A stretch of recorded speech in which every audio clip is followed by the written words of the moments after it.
Hello everyone and welcome back to my channel, and in this short video I will tell you that how you can easily make your Pinterest account public. That's quite simple, interesting and easy, so make sure to watch the video till end so you don't make a single mistake.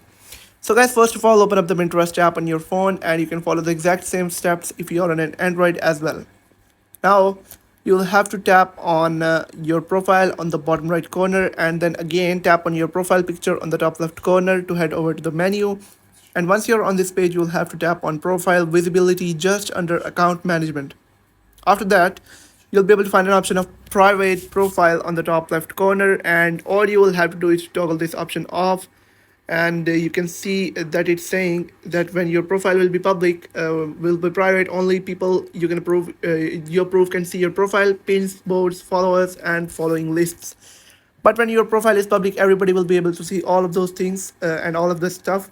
So I hope you have found the video helpful. If you have found the video helpful, make sure to like the